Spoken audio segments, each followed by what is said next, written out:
Xullas qalamizda o'sha LG Smart Inverter plyusasi uchtoy akkumulyator bilan ishlaydi. Bizga remontga keldi. Yonmaydigan holatda, не включился. Nasotkasi ham ishlamaydigan holatda keldi.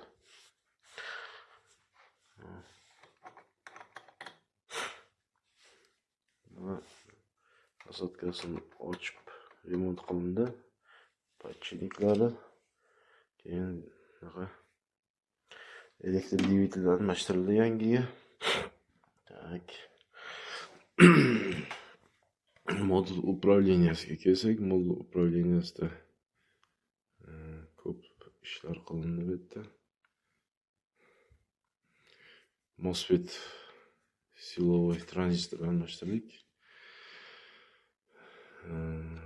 Keyin bipolyarniy tranzistor o'shanga obvязка bo'lib turganiga almashtirdik.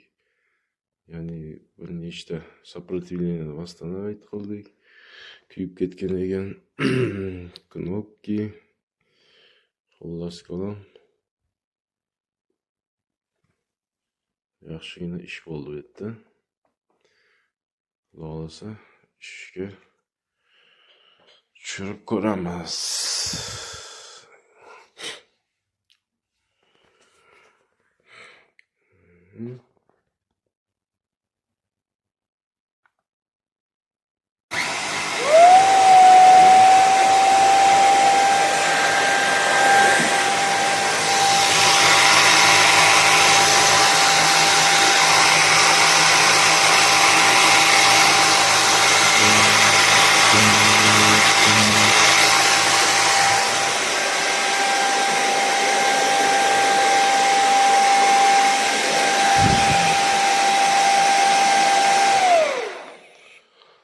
Xullas qalam tuzaldi.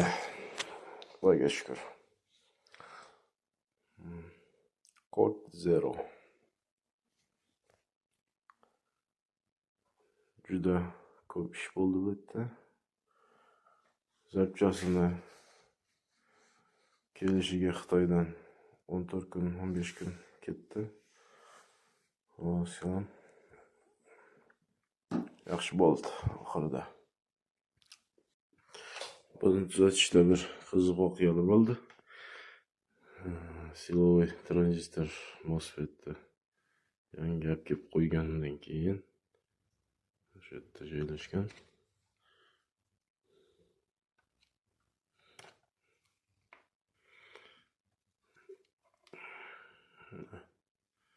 Вот этот qo'ygandan keyin моментально kuyib korotka berib qoldi. Buni aybini topishdi, o'zi bo'lmadi. Zatvorga aloqador ishlar ekan. Xullas topdik. Zatvorga напряжение kam berganda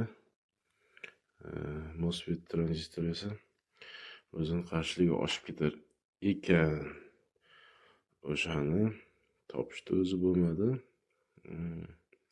Qancha izlanib, o'ylanib, oxiri topdik aybini. Qo'ysa, tranzistorlik yonib ketaverdi.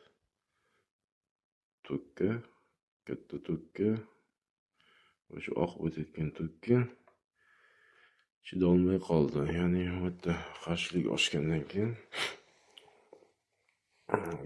tranzistorda proporsion